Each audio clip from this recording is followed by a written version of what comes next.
Introductory part से chapter number 2 जिसका नाम है एसिड बेसिस एंड सोल्ट्स। सबसे पहले हम देखेंगे एसिड बेसिस और सोल्ट्स की प्रॉपर्टीज के बारे में, ताकि हम पहचान सके कौन सा सब्सटेंस एसिड है, बेस है या सोल्ट है। सबसे पहले एसिड की प्रॉपर्टीज। एसिड क्या होते हैं? दीज आर सोर इन टेस्ट। जो एसिड हैं वो टेस्ट में सोर यानी कि खट्टे होते हैं। Second, they turn blue litmus to red. Acid जो है वो ब्लू लिटमस पेपर को रेड कलर में कन्वर्ट कर देते हैं। Third, they give hydrogen plus ions in aqueous solution. H plus means hydrogen positive ions.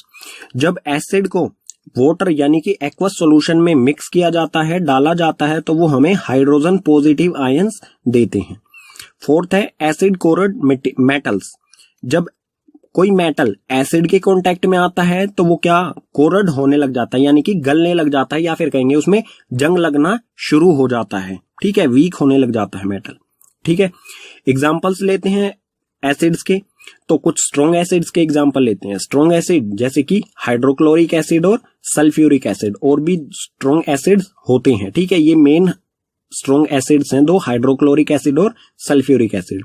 इसी तरह वीक एसिड्स में हम बात करें तो एसिटिक एसिड, ऑक्सैलिक एसिड और सिट्रिक एसिड, ये कुछ वीक एसिड्स के एग्जांपल हो गए। अब एक एसिड का एग्जांपल ले लेते हैं, कॉमन सा एग्जांपल जिसको हम यूज भी करते हैं। तो हम लेंगे लेमन। लेमन जो होता है वो एसिडिक नेचर का होता है। एसिड लेमन में जो एसिड पाया जाता है वो है सिट्रिक एसिड। ठीक है, और जब ब्लू लिटमस पेपर को लेमन के कांटेक्ट में लाया जाएगा तो वो रेड कलर में कन्वर्ट हो जाएगा। आप यहां पर देख सकते हैं ये ब्लू लिटमस है, जितना ये एसिड यानी कि लेमन जूस के कांटेक्ट में आया उतना ये रेड में चेंज हो गया। ठीक है, अब एसिड में दो टर्म्स आती हैं, कंसंट्रेटेड एसिड और डाइल्यूट एसिड। तो ये क्या होते हैं? कंसंट्रेटेड एसिड हम उसे कहेंगे जिसमें एसिड की क्वांटिटी ज्यादा हो और वाटर की क्वांटिटी कम हो, तो उसे कहा जाएगा कंसंट्रेटेड एसिड। ठीक है, और डाइल्यूट एसिड में जो है वो एसिड की क्वांटिटी कम होती है और वाटर की क्वांटिटी ज्यादा होती है। ठीक है, तो उसे कहा जाएगा डाइल्यूट एसिड। या फिर हम कह सकते हैं कि जो कंसंट्रेटेड एसिड होते हैं, अगर इसमें वाटर ऐड कर दिया जाए तो ये डाइल्यूट एसिड में कन्वर्ट हो जाते हैं। ठीक है, अब देखते हैं बेसिस की प्रॉपर्टीज। तो बेसिस क्या होते हैं? These are bitter in taste. Bases जो हैं वो टेस्ट में बिटर यानी कि कड़वे होते हैं। Second, they turn red litmus to blue. Bases जो होते हैं वो रेड लिटमस को ब्लू में कन्वर्ट कर देते हैं, बिल्कुल एसिड का अपोजिट। एसिड में क्या होता है? ब्लू रेड में कन्वर्ट हो जाता है, और बेसिस में रेड लिटमस जो है वो ब्लू में कलर में कन्वर्ट हो जाता है। ठीक है, third, they give OH negative ions in aqueous solution. OH यानी कि हाइड्रोक्सिल भी कह सकते हैं हम इसे, और हाइड्रोक्साइड भी। ठीक है, तो जो बेसिस होते हैं जब उन्हें एक्वस सॉल्यूशन यानी कि वाटर सॉल्यूशन में डाला जाएगा तो वो क्या बनाएंगे? हाइड्रोक्सिल आयंस या फिर हाइड्रोक्साइड आयंस बनाएंगे, नेगेटिव। ठीक है, और ज्यादातर जो बेसिस होते हैं वो सोपी इन टच अगर हम करेंगे किसी ज्यादातर बेसिस को, वो टच में सोपी होते हैं। जिस तरह से सोप होता है उसी तरह से ही ये होते हैं टच में। ठीक है, कुछ एग्जांपल्स लेते हैं बेसिस के। तो स्ट्रॉन्ग बेसिस के कुछ एग्जांपल, NaOH यानी कि सोडियम हाइड्रोक्साइड। सेकंड है KOH यानी कि पोटाशियम हाइड्रोक्साइड। थर्ड CaOH2 यानी कि कैल्शियम हाइड्रोक्साइड। तो ये कुछ एग्जांपल्स हो गए हैं स्ट्रॉन्ग बेसिस के। उसके बाद है वीक बेसिस हैं NH4 यानी कि अमोनिया, और OH यानी कि अमोनियम हाइड्रोक्साइड्स। तो ये एक वीक बेस है। अब एक एग्जांपल लेते हैं बेसिस का जो हम कॉमनली यूज करते हैं। तो सोप होता है उसमें एक बेस पाया जाता है NaOH। ठीक है, ये वाला बेस सोप और डिटर्जेंट्स में पाया जाता है। ठीक है, इसी से बने होते हैं सोप और डिटर्जेंट्स ज्यादातर। ठीक है, जो भी सोप होता है, जब रेड लिटमस पेपर को आप सोप के कांटेक्ट में लाओगे तो वो किस में कन्वर्ट हो जाएगा? ब्लू में। आप यहां पर देख सकते हैं। ठीक है, ये बिल्कुल रियल इमेज है। ठीक है, अब बेसिस में एक स्पेशल टर्म आती है एल्कलीज। एल्कलीज क्या होते हैं? These are bases which are soluble in water. Alkalis ऐसे बेसिस होते हैं जो वाटर में सोल्यूबल यानी कि मिक्स हो जाते हैं। जैसे हमारे सोप या डिटर्जेंट्स जो होते हैं वो इजीली मिक्स हो जाते हैं, और वो किससे बने होते हैं? NaOH यानी कि सोडियम हाइड्रोक्साइड। तो हम सोडियम हाइड्रोक्साइड को एल्कलीज कह सकते हैं, ठीक है, क्योंकि ये वाटर में इजीली मिक्स हो जाते हैं। पीछे वाले पेजेस पर पढ़ा हमने एसिड और बेसिस की प्रॉपर्टीज के बारे में। तो सपोज कीजिए हमें कोई सब्सटेंस गिवन है X, हमें बताना है कि इसका नेचर कैसा है, एसिडिक नेचर है या बेसिक नेचर है। तो आप कहेंगे कि इसका हम इसे टेस्ट करेंगे, अगर ये टेस्ट में सोर हुआ यानी कि खट्टा हुआ तो हम इसे कहेंगे एसिड, और ये टेस्ट में बिटर यानी कि कड़वा हुआ तो हम कहेंगे इसे बेस। लेकिन केमिस्ट्री में किसी भी सब्सटेंस को टेस्ट करना प्रीफर नहीं किया जाता है, क्योंकि इसके टेस्ट करने से हमारी लाइफ डेंजर में आ सकती है या फिर हमारी हेल्थ को नुकसान पहुंच सकता है, ठीक है। तो इसे टेस्ट नहीं कर सकते, तो हम किस तरह से पता लगाएंगे कि ये एसिड है या बेस है? तो इसका पता लगाने के लिए हम यूज करेंगे इंडिकेटर्स का। इंडिकेटर्स क्या होते हैं? These are the substances which changes their colour, smell in different type of substances. Indicators वो सब्सटेंसेज होते हैं जो अपना कलर और स्मेल चेंज करते हैं जब ये अलग अलग सब्सटेंसेज के कांटेक्ट में आते हैं। यानी कि जब ये एसिड के कांटेक्ट में आएंगे तो इसका कलर डिफरेंट होगा, और बेस के कांटेक्ट में आएंगे तो इसका कलर डिफरेंट होगा। इसी तरह से स्मेल भी डिफरेंट होगी जब ये अलग अलग सब्सटेंसेज के कांटेक्ट में आएंगे, ठीक है। अब इंडिकेटर्स के टाइप्स की बात करते हैं। तो टाइप ऑफ इंडिकेटर्स के टोटल 3 टाइप्स होते हैं, ठीक है। तो एक एक करके इन्हें डिस्कस करते हैं। तो इंडिकेटर का फर्स्ट टाइप है नेचुरल इंडिकेटर्स। नेचुरल इंडिकेटर्स क्या होते हैं?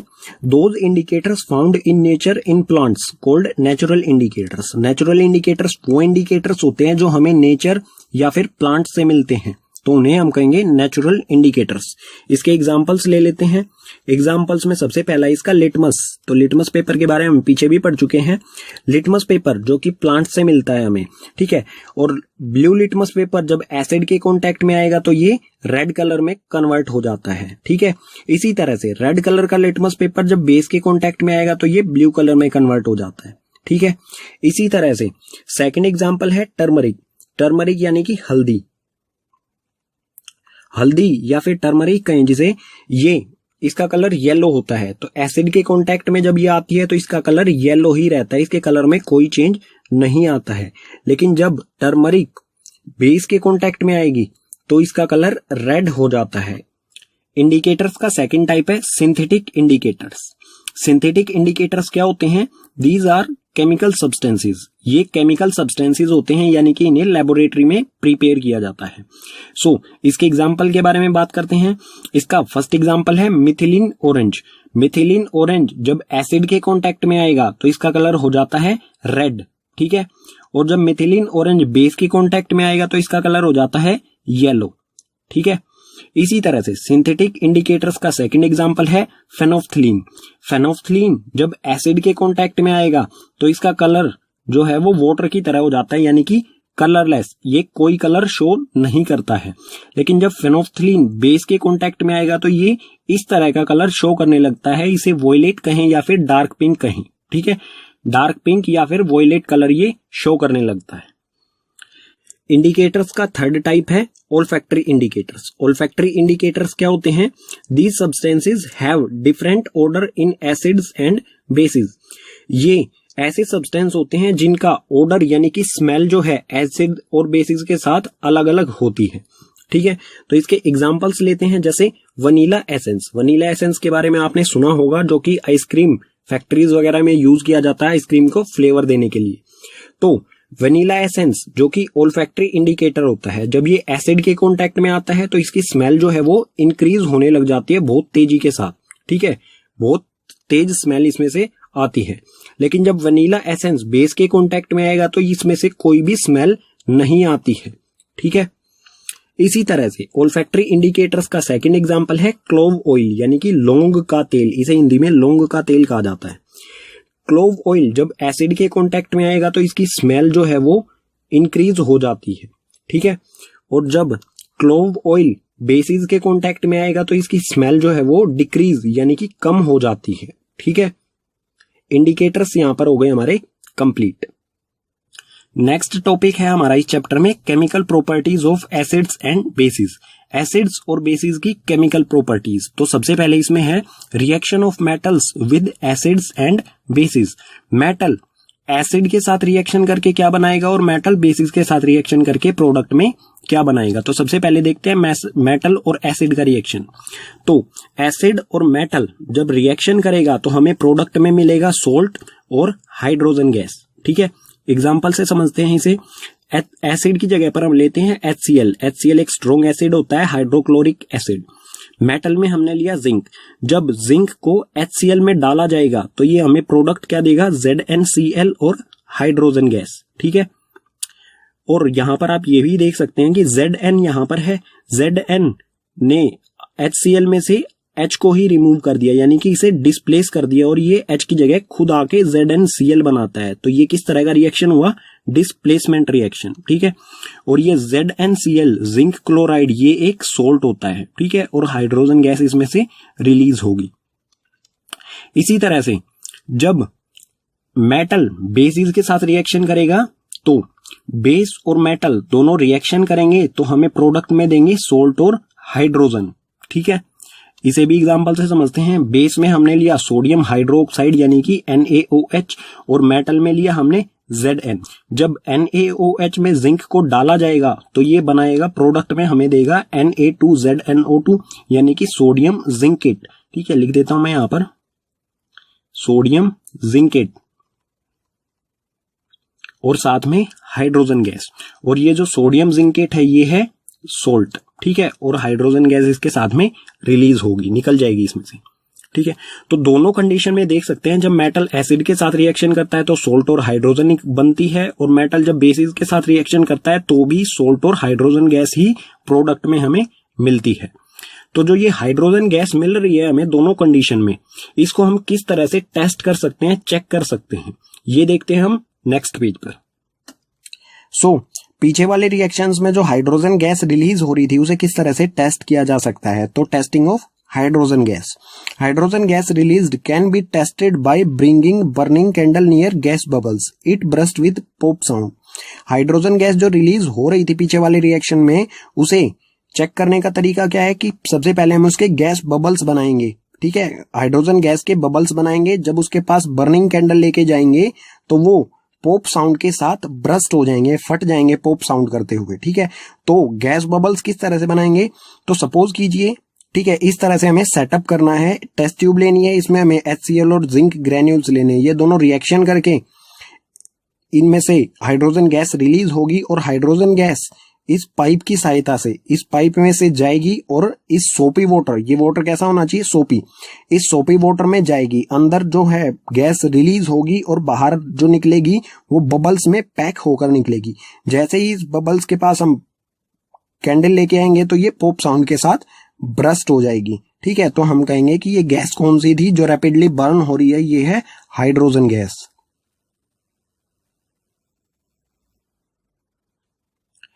अब हम देखते हैं रिएक्शन ऑफ मेटल कार्बोनेट्स या फिर metal hydrogen carbonates with acids and bases. Metal carbonates या फिर मेटल हाइड्रोजन कार्बोनेट्स का रिएक्शन एसिड्स और बेसिस के साथ किस तरह से होगा। एसिड जब मेटल कार्बोनेट के साथ या फिर मेटल हाइड्रोजन कार्बोनेट के साथ रिएक्शन करेगा तो हमें प्रोडक्ट में मिलेगा सोल्ट, CO2 गैस यानी कि कार्बन डाइऑक्साइड और H2O यानी कि वाटर। इसे एग्जांपल से समझते हैं। पहले हम देखते हैं मेटल कार्बोनेट एसिड के साथ किस तरह से रिएक्शन करता है। तो एसिड लिया है हमने HCl और मेटल कार्बोनेट लिया है सोडियम CO3 यानी कि कार्बोनेट, सोडियम कार्बोनेट। ठीक है, HCl और सोडियम कार्बोनेट रिएक्शन करके बनाएंगे NaCl। NaCl ये है सोडियम क्लोराइड जो कि एक सोल्ट है, और CO2 गैस और वाटर। ठीक है, इसी तरह से जब मेटल हाइड्रोजन कार्बोनेट एसिड के साथ रिएक्शन करेगा तो क्या होगा। तो यहां पर एसिड लिया है हमने HCl और मेटल हाइड्रोजन कार्बोनेट में लिया है हमने सोडियम हाइड्रोजन कार्बोनेट। ठीक है, HCl और सोडियम हाइड्रोजन कार्बोनेट रिएक्शन करके फिर से NaCl यानी कि सोल्ट, सोडियम क्लोराइड ये सोल्ट बनेगा, CO2 गैस और H2O यानी कि वाटर बनेगा। ठीक है, और जो मेटल कार्बोनेट्स होते हैं या मेटल हाइड्रोजन कार्बोनेट्स होते हैं वो बेसिस के साथ रिएक्शन नहीं करते। तो यहां पर लिख दिया है मैंने, basis do not react with metal carbonates and metal hydrogen carbonates. ठीक है, बेसिस के साथ ये रिएक्शन नहीं करते हैं। अब इन दोनों कंडीशन में जो गैस रिलीज हो रही है, ये CO2 गैस जो रिलीज हो रही है इन दोनों कंडीशन में, तो कार्बन डाइऑक्साइड कहा जाता है इसे CO2। इसे किस तरह से हम टेस्ट कर सकते हैं वो देखते हैं नेक्स्ट पेज पर। पीछे वाले रिएक्शंस में जो कार्बन डाइऑक्साइड गैस रिलीज हो रही थी उसे किस तरह से टेस्ट किया जाएगा ये देखते हैं। सो टेस्टिंग ऑफ CO2 यानी कि कार्बन डाइऑक्साइड का test. CO2 can be tested by passing it through lime water. CO2 को टेस्ट किया जा सकता है उसे लाइम वाटर से गुजार के। सो लाइम वाटर होता है CaOH यानी कि कैल्शियम हाइड्रो ऑक्साइड, ये होता है लाइम वाटर। जब इसमें से कार्बन डाइऑक्साइड गैस को पास करेंगे तो ये प्रोडक्ट में बनाएगा CaCO3 और H2O। और जो ये सोल्यूशन होता है CaOH, ये जो है कलरलेस सोल्यूशन होता है, यानी कि वाटर की तरह देखने में हमें ये कलरलेस, जिसका कोई कलर नहीं होता है। ठीक है, जब इससे में से CO2 को पास किया जाएगा तो ये मिल्की हो जाता है, यानी कि मिल्की हो जाएगा, यानी कि व्हाइट कलर का सोल्यूशन हो जाएगा। ठीक है, तो ये बनेगा CaCO3 मिल्की। ठीक है, अब इसमें से और भी CO2, हम अभी भी इसमें से लगातार CO2 पास कर रहे हैं। जब ये प्रोडक्ट हमें बन जाता है तो ये CaCO3 और H2O, ये आ गया यहां पर CaCO3 और H2O। अभी भी हम इसमें से CO2 यानी कि कार्बन डाइऑक्साइड को पास कर रहे हैं, तो ये प्रोडक्ट में बनाएगा फिर आगे जाके CaHCO3 calcium hydrocarbonate. Calcium hydrocarbonate जो होता है ये भी कलरलेस होता है। तो हम किस तरह से पहचान सकते हैं कार्बन डाइऑक्साइड को? जब उसे लाइम वाटर से हम पास करेंगे तो लाइम वाटर अगर मिल्की हो जाता है, ठीक है, और वापस फिर से कलरलेस हो जाता है, तो हम कह सकते हैं कि जो गैस होगी वो होगी हमारी CO2 यानी कि कार्बन डाइऑक्साइड। ठीक है, एसिड्स एंड बेसिस की नेक्स्ट केमिकल प्रॉपर्टी है reaction of acids and bases with each other, कि कोई भी एसिड और बेसिस दोनों मिलकर रिएक्शन करेंगे तो क्या बनाएंगे।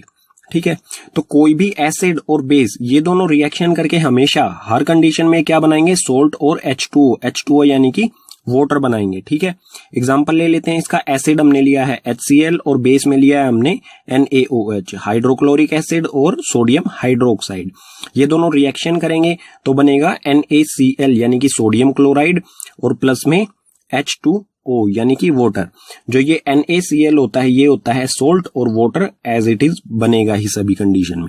ठीक है, और इस तरह का रिएक्शन जिसमें एसिड और बेस मिलकर सोल्ट और H2O बनाए, इस तरह के रिएक्शन को कहा जाता है न्यूट्रलाइजेशन रिएक्शन, जिसकी डेफिनेशन मैंने यहां पर लिख दी है। तो इसे पढ़ लेते हैं एक बार। When an acid and basis react to form water and salt called neutralisation reaction. जब कोई एसिड या बेस रिएक्ट करके वाटर और सोल्ट बनाता है प्रोडक्ट में तो उसे कहा जाता है न्यूट्रलाइजेशन रिएक्शन। न्यूट्रलाइजेशन रिएक्शन इसलिए कहा जाता है क्योंकि ये दोनों रिएक्शन करके एसिडिक और बेसिक प्रॉपर्टी, एक दूसरे की एसिडिक और बेसिक प्रॉपर्टी को फिनिश कर देते हैं, खत्म कर देते हैं, इसीलिए इसे कहा जाता है न्यूट्रलाइजेशन रिएक्शन। ठीक है, और इसमें क्या क्या होता है, it involve hydrogen plus ions and hydroxide ions to generate water. आप यहां पर देखेंगे, यहां पर HCl में क्या होता है, हाइड्रोजन पॉजिटिव आयंस, और बेसिस में क्या होता है, OH नेगेटिव आयंस। ये दोनों आयंस मिलकर साथ में वाटर भी बनाएंगे इसके साथ साथ। ठीक है, नेक्स्ट केमिकल प्रॉपर्टी देखते हैं एसिड्स और बेसिस की, जिसमें है reaction of metallic oxides with acid. Metallic oxides का एसिड्स के साथ क्या रिएक्शन होता है। तो सबसे पहले देखते हैं मेटेलिक ऑक्साइड क्या होता है। कोई भी मेटल है उसका ऑक्साइड यानी कि उसके साथ जो ऑक्सीजन जुड़ा होगा तो उसे हम कहेंगे मेटेलिक ऑक्साइड। और जो मेटेलिक ऑक्साइड होते हैं उनका नेचर जो है वो बेसिक होता है। एग्जाम्पल के लिए हम ले सकते हैं यहाँ पर कैल्शियम ऑक्साइड, यहाँ पर कैल्शियम मेटल है और ऑक्सीजन। ठीक है, तो ये क्या बनेगा, मेटेलिक ऑक्साइड यानी कि कैल्शियम ऑक्साइड। इसी तरह से मैग्नीशियम मेटल के साथ O लगा है तो मैग्नीशियम ऑक्साइड, ये भी एक मेटेलिक ऑक्साइड है। तो ये मेटेलिक ऑक्साइड और एसिड रिएक्शन करके क्या बनाएगा। सो कोई भी एसिड है या कोई भी मेटेलिक ऑक्साइड, ये दोनों रिएक्शन करके हमेशा सोल्ट बनाएंगे और H2O। तो यहां पर आप देख सकते हैं ये एसिड है और ये बेसिक नेचर का है। तो एसिड और बेसिक नेचर हमेशा क्या करते हैं, सोल्ट और H2O बनाते हैं। ये हम पीछे वाले पेज पर पढ़ चुके हैं। ठीक है, तो वही कंडीशन है यहाँ पर। तो इसका एग्जाम्पल यहाँ पर नहीं लिखा हुआ है, मैं लिख देता हूं। तो एसिड में ले लेते हैं हम HCl, HCl एसिड, और मेटेलिक ऑक्साइड ले लेते हैं CaO। एसिड आ गया HCl और CaO आ गया हमारा मेटेलिक ऑक्साइड। तो HCl और CaO रिएक्शन करके बनाएंगे CaCl, कैल्शियम क्लोराइड, CaCl2 और प्लस में H2O। इस चीज का ये निर्माण करेंगे। प्रोडक्ट में हमें मिलेगा कैल्शियम क्लोराइड जो कि एक सोल्ट है और H2O वाटर। अब इसे बैलेंस करेंगे तो यहाँ पर कैल्शियम कैल्शियम एक एक है, ऑक्सीजन ऑक्सीजन, इनके भी एक एक एटम्स हैं। यहाँ पर H का एक है और Cl का भी एक है। यहाँ पर H के दो हैं और Cl के भी दो हैं। तो यहाँ पर जैसे ही हम 2 पुट करेंगे ये हो जाएगी हमारी केमिकल इक्वेशन बैलेंस। ठीक है, ये एग्जाम्पल हो गया इसका। अब देखते हैं reaction of non metallic oxides with basis. जो नॉन मेटेलिक ऑक्साइड्स होते हैं वो बेसिस के साथ किस तरह से रिएक्शन करते हैं। तो नॉन मेटेलिक ऑक्साइड्स के बारे में मैं बता दूं, ये एसिडिक नेचर के होते हैं, एसिडिक नेचर होता है इनका। और कोई भी एसिडिक सब्सटेंस, ये एसिडिक सब्सटेंस अगर बेसिस के साथ रिएक्शन करेंगे तो ये बिल्कुल वैसा ही होगा बेस, और ये हो गया हमारा एसिडिक नेचर। तो बेस और एसिड मिलके क्या बनाएंगे, सोल्ट और H2O। तो ये रिएक्शन जो है वो कार्बन डाइऑक्साइड टेस्ट वाला रिएक्शन था, कुछ वैसा ही हो जाएगा। ठीक है, तो बेस है हमारा यहाँ पर कैल्शियम हाइड्रो ऑक्साइड बेस है, और non metallic oxide, non metal क्या होता है C, और ऑक्सीजन इसके साथ जुड़ जाएगी तो CO2 कार्बन डाइऑक्साइड, ये एक नॉन मेटेलिक ऑक्साइड हो गया। ठीक है, तो बेस कैल्शियम हाइड्रो ऑक्साइड जब इसके साथ नॉन मेटल जो कि CO2 ये एसिडिक नेचर का होता है, ये दोनों रिएक्शन करेंगे तो हमें बनाएंगे CaCO3 कैल्शियम कार्बोनेट जो कि एक सोल्ट होता है और साथ में H2O। ठीक है, अब है what do all acids and bases have in common. अगर हम सभी एसिड्स की बात करें कि सभी एसिड्स में क्या चीज कॉमन होती है, और अगर सभी बेसिस की बात करें कि सभी बेसिस में क्या चीज कॉमन होती है, तो सबसे पहले देखते हैं ऑल एसिड्स, सभी एसिड्स में क्या चीज कॉमन होती है। तो सभी एसिड्स में all acids have hydrogen plus ions. सभी एसिड, कोई भी एसिड होगा उसमें H प्लस आयंस होंगे ही होंगे, ये चीज इसमें कॉमन होती है। ठीक है, हाँ, उनकी संख्या ज्यादा या कम हो सकती है। अगर स्ट्रॉन्ग एसिड है तो हाइड्रोजन प्लस आयंस ज्यादा होंगे, अगर वीक एसिड है तो उसमें हाइड्रोजन प्लस आयंस कम होंगे। ठीक है, सेकंड है these H plus ions responsible for their acidic properties. ये जो हाइड्रोजन आयंस होते हैं ये ही उत्तरदायी यानी कि रिस्पॉन्सिबल होते हैं किसी भी सब्सटेंस की एसिडिक प्रॉपर्टी के लिए। ठीक है, अब बात करते हैं बेसिस की। बेसिस में क्या कॉमन होता है, all basis have hydroxide negative ions. सभी बेसिस में हाइड्रोक्साइड आयंस होते हैं। ठीक है, अगर स्ट्रॉन्ग बेस होगा तो हाइड्रोक्साइड आयंस ज्यादा होंगे, अगर वीक बेस होगा तो हाइड्रोक्साइड आयंस कम होंगे। ठीक है, and these hydroxide ions responsible for their basic nature. यही हाइड्रोक्साइड आयंस ही किसी भी बेस के बेसिक नेचर होने के लिए रिस्पॉन्सिबल होते हैं। यानी कि हम कह सकते हैं कि हाइड्रोक्साइड आयंस की वजह से ही कोई सब्सटेंस बेसिक नेचर का होता है। एसिड्स एंड बेसिस की केमिकल प्रॉपर्टीज में नेक्स्ट है acids and bases in water solution. Acid और बेसिस वाटर सॉल्यूशन में हमें क्या प्रोडक्ट देंगे। सो सबसे पहले है एसिड्स।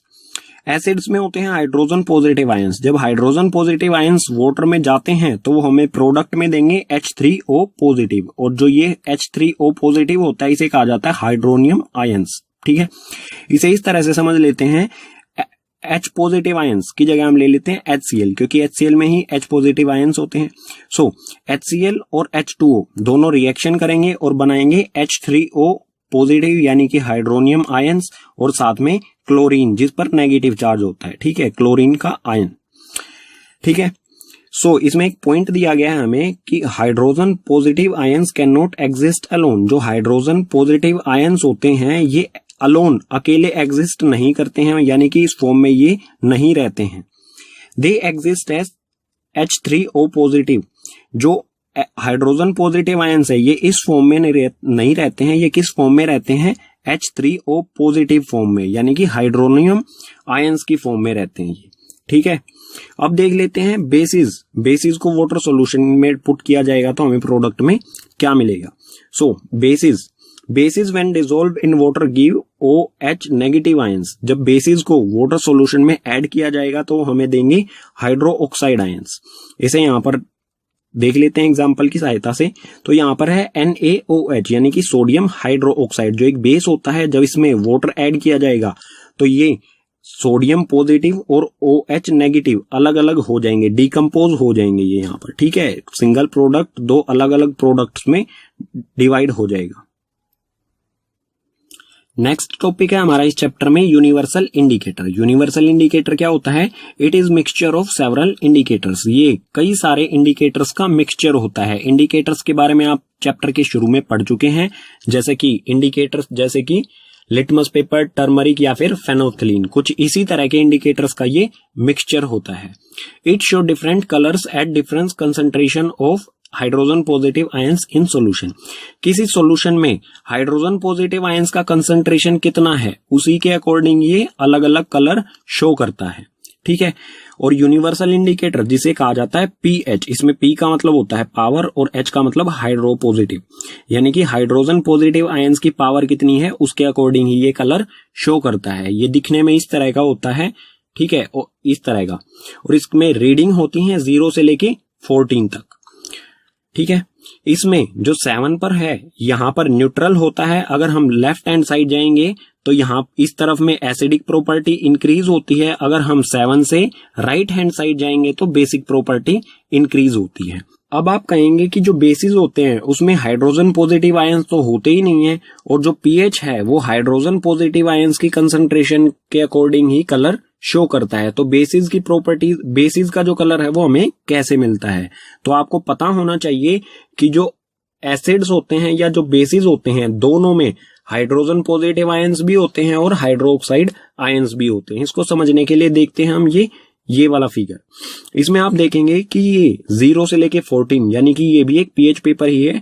कंसंट्रेशन देखेंगे आप यहाँ पर, तो हाइड्रोजन पॉजिटिव आयंस जो कि कंसंट्रेशन इसका शो कर रखा है हमें ब्लू कलर में, और जो हाइड्रोक्साइड आयंस है इसका कंसंट्रेशन हमें शो कर रखा है व्हाइट कलर में। तो आप देखेंगे जब 7 से कम है, 7 से कम इस तरफ एसिडिक नेचर इंक्रीज हो रहा है। आप ये भी देखेंगे कि हाइड्रोजन पॉजिटिव आयंस का कंसंट्रेशन भी इंक्रीज हो रहा है। और इसमें हाइड्रो ऑक्साइड 7 से कम में ये व्हाइट एरिया भी है, यानी कि यहाँ पर हाइड्रोक्साइड आयंस भी हैं, ठीक है, लेकिन उनका कंसंट्रेशन हाइड्रोजन पॉजिटिव आयंस से कम है, ठीक है, इसलिए ये एसिडिक नेचर के होते हैं। अब आप 7 से राइट हैंड साइड में जाएंगे तो बेसिक नेचर इंक्रीज हो रहा है, और ये भी देखेंगे कि यहाँ पर जो हाइड्रो ऑक्साइड आयंस का एरिया इंक्रीज हो रहा है, कंसंट्रेशन इंक्रीज हो रहा है, और हाइड्रोजन पॉजिटिव आयंस का कंसंट्रेशन यहाँ पर डिक्रीज हो रहा है, यानी कि यहाँ पर भी हाइड्रोक्साइड आयंस भी हैं और हाइड्रोजन आयंस भी हैं, ठीक है। अगर यहाँ पर यह देख सकते हैं आप कि हाइड्रोजन पॉजिटिव आयंस का कंसंट्रेशन बहुत कम है as compared to hydroxide ions, इसीलिए ये जो सब्सटेंस होंगे 7 से इस तरफ वो बेसिक नेचर के होंगे, ठीक है। पीछे वाले पेज पर हमने समझा पीएच स्केल के बारे में। अब देखते हैं यूजेस या फिर importance of pH in everyday life. हमारी एवरीडे लाइफ में पीएच के यूजेस क्या होते हैं या फिर इंपोर्टेंस क्या होते हैं, ये जरूरी क्यों होता है हमारी लाइफ में।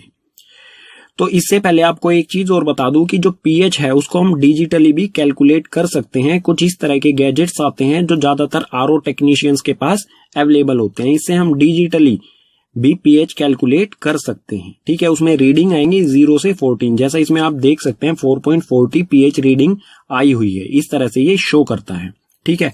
अब देखते हैं यूजेज या फिर इंपोर्टेंस।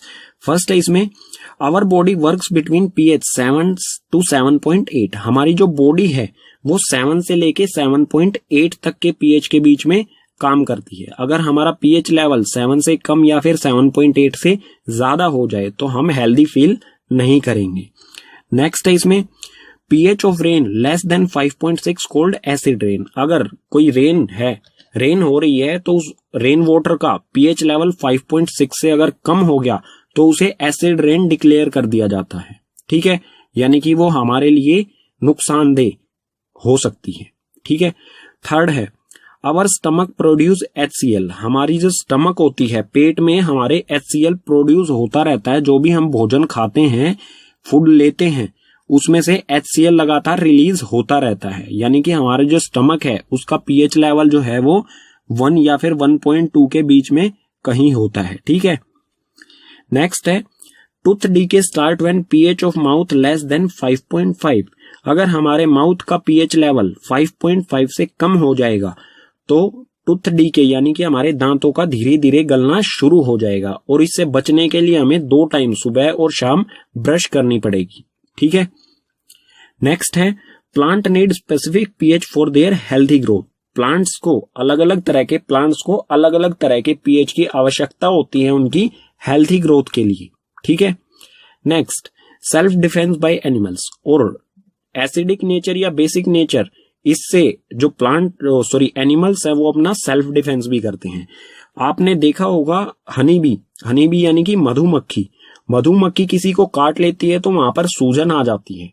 तो उसका कारण क्या होता है, क्योंकि मधुमक्खी जो होती है उसका स्टिंग हमारी बॉडी में रह जाता है। स्टिंग यानी कि जो डंक होता है वो हमारी बॉडी में रह जाता है, और उस स्टिंग से मेथोनिक एसिड लगातार रिलीज होता रहता है, और ये एसिड जो है बहुत पेनफुल होता है। ये रिएक्शंस करता है हमारे बॉडी सेल्स के साथ और हमें बहुत पेन करता है। ठीक है। एसिड्स और बेसिस के सभी कॉन्सेप्ट हो चुके हैं हमारे कंप्लीट। अब हम देखेंगे सोल्ट्स के बारे में। सोल्ट क्या होता है? Salt is an ionic compound formed by neutralisation reaction. Salt एक आयनिक कंपाउंड होता है जो कि न्यूट्रलाइजेशन रिएक्शन से तैयार होता है। न्यूट्रलाइजेशन रिएक्शन हम पीछे पढ़ चुके हैं, फिर भी यहां पर देख लेते हैं। जब कोई एसिड या बेस, जब एसिड और बेस मिलकर सोल्ट और H2O यानी कि वाटर बनाएंगे तो उसे कहा जाता है न्यूट्रलाइजेशन रिएक्शन। इस रिएक्शन में हमें सोल्ट भी मिल जाता है। ठीक है। सोल्ट के कुछ एग्जाम्पल ले लेते हैं। एग्जाम्पल है यहाँ पर NaCl यानी कि सोडियम क्लोराइड और CaCl यानी कि कैल्शियम क्लोराइड। और जो सोडियम क्लोराइड यानी कि NaCl जो होता है उसको हम किचन में यूज करते हैं। साधारण नमक जो कॉमन सोल्ट होता है वो NaCl ही होता है, जिसे हम फूड्स वगैरह में यूज करते हैं। ठीक है। अब केमिकल्स फ्रॉम सोल्ट्स। सोल्ट से हम कुछ केमिकल्स प्रिपेयर करते हैं, तो उनकी लिस्ट यहाँ पर दी गई है 1 से लेके 5 तक। ये केमिकल्स प्रिपेयर किए जाते हैं सोल्ट्स का यूज करते हुए, और इनको हम नेक्स्ट पेजेस पर पढ़ेंगे 1 बाय 1 करके डिटेल में, कैसे ये प्रिपेयर किए जाते हैं और इनके यूजेस क्या क्या हैं। सो चलते हैं नेक्स्ट पेज पर। सोल्ट से हम कौन कौन से केमिकल्स बनाते हैं, उसमें फर्स्ट है सोडियम हाइड्रोक्साइड। सोडियम हाइड्रोक्साइड का केमिकल फॉर्मूला होता है NaOH, और इसे कोस्टिक सोडा भी कहा जाता है। इसे प्रिपेयर किस तरह से किया जाता है? When electricity passed through an aqueous solution of NaCl it decomposes to form NaOH। जब NaCl के एक्वस सॉल्यूशन यानी कि NaCl और वाटर के साथ इसका सॉल्यूशन जो होता है उसमें से जब इलेक्ट्रिसिटी पास की जाएगी तो ये डिकम्पोज हो जाता है NaOH यानी कि सोडियम हाइड्रोक्साइड में ये डिकम्पोज हो जाता है। इसकी केमिकल रिएक्शन किस तरह से होगा? तो NaCl हमारे पास है NaCl सोडियम क्लोराइड और H2O यानी कि ये एक्वस सॉल्यूशन है। जब इसमें से इलेक्ट्रिसिटी पास करेंगे तो ये डिकम्पोज हो जाएगा NaOH सोडियम हाइड्रोक्साइड में, क्लोरीन में और H2 यानी कि हाइड्रोजन में।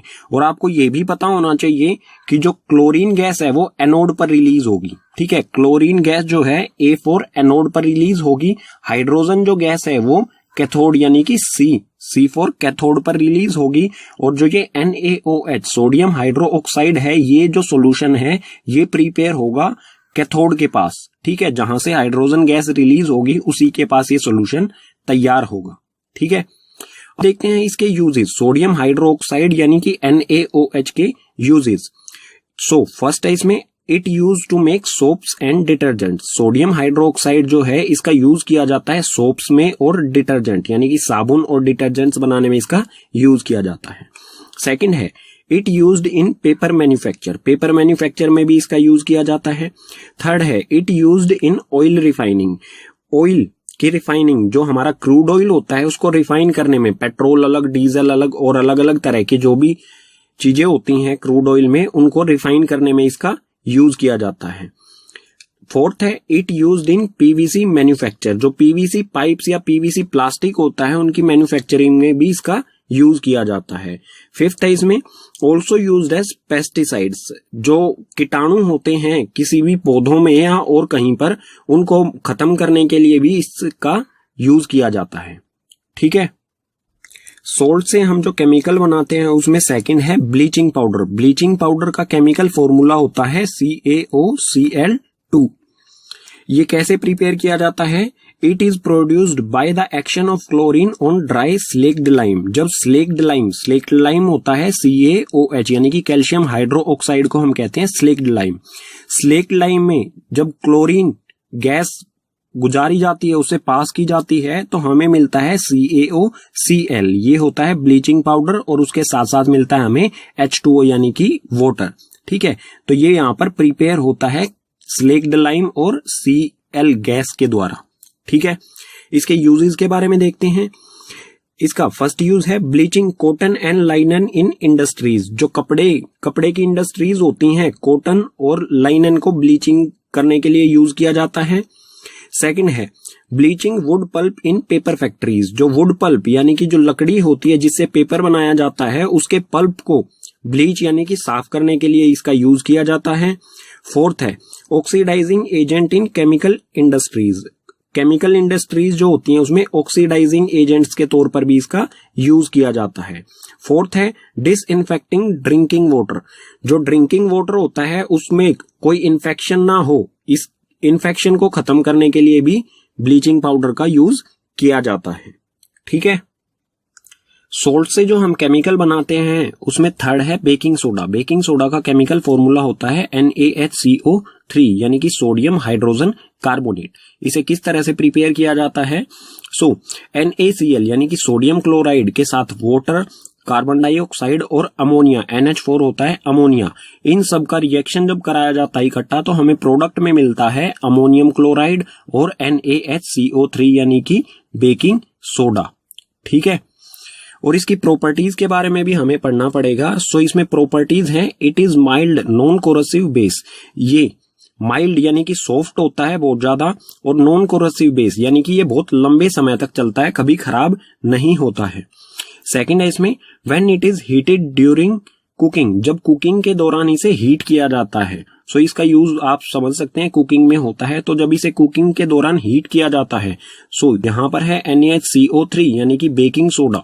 बेकिंग सोडा को जब हीट किया जाएगा तो ये डिकम्पोज हो जाता है 3 अलग अलग सब्सटेंसेस में। फर्स्ट है Na2CO3 यानी कि सोडियम कार्बोनेट में, वाटर में और CO2 गैस में। और ये CO2 बहुत इंपॉर्टेंट होती है। इसका यूज कैसे होता है CO2 का बात करेंगे आगे। बेकिंग सोडा के यूजेस के बारे में देखते हैं। इसका फर्स्ट यूज है एन इंग्रेडिएंट एंटासिड। जो एंटासिड होते हैं उसमें इंग्रेडिएंट के तौर पर इसका यूज किया जाता है। एंटासिड वो होते हैं जब किसी को एसिडिटी होती है तो एंटासिड राहत उसको आराम पहुंचाने के लिए यूज किए जाते हैं, तो उसमें एंटासिड में बेकिंग सोडा का यूज किया जाता है। यानी कि आप कॉमनली जब एसिडिटी होती है किसी को तो सभी इनो प्रीफर करते हैं, तो आप कह सकते हैं कि बेकिंग सोडा जो है वो इनो में यूज किया जाता है। ठीक है, second used in fire extinguisher.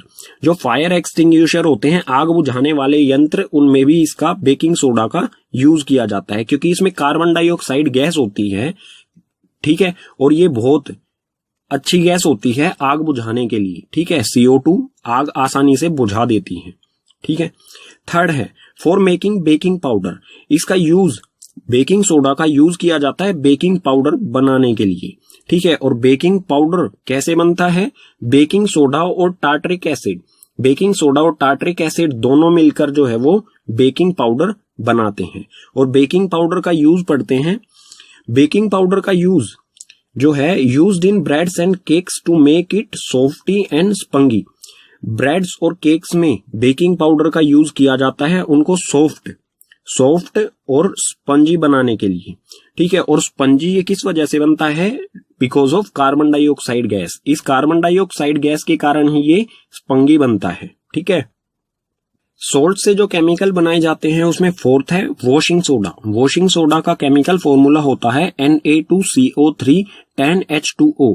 इसे हम केमिकल नेम में बोलेंगे तो सोडियम कार्बोनेट डेकाहाइड्रेट। 10 का मतलब होता है डेका। ठीक है, और H2O मीन्स हाइड्रेट, यानी कि इसमें 10 मॉलिक्यूल होते हैं वाटर के, 10 मॉलिक्यूल्स ऑफ वाटर। ठीक है, इसे किस तरह से प्रिपेयर किया जाता है? Recrystallisation of sodium carbonate gives washing soda. जो सोडियम कार्बोनेट होते हैं इनके दोबारा से इसमें वाटर ऐड किया जाता है और दोबारा से इसके क्रिस्टल्स बनाए जाते हैं। ठीक है, जब इसमें दोबारा से वाटर ऐड किया जाता है तो इसमें 10 मॉलिक्यूल्स ऑफ वाटर आ जाते हैं और ये सोडियम कार्बोनेट डेकाहाइड्रेट बन जाता है, जिसे वॉशिंग सोडा कहा जाता है। इट इज बेसिक सोल्ट, ये सोल्ट होता है, लेकिन किस टाइप का, किस नेचर का, बेसिक नेचर का ये सोल्ट होता है।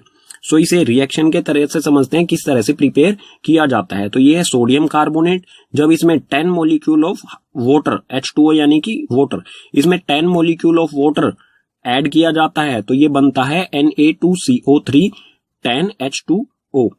10 का मतलब होगा डेका, H2O मतलब हाइड्रेट, तो इसे बोला जाएगा सोडियम कार्बोनेट डेकाहाइड्रेट। ठीक है, इसके यूजेस देख लेते हैं। नाम से ही आप समझ गए होंगे, वॉशिंग सोडा यानी कि वॉशिंग में इसका यूज किया जाता है। फिर भी देख लेते हैं सारी चीज।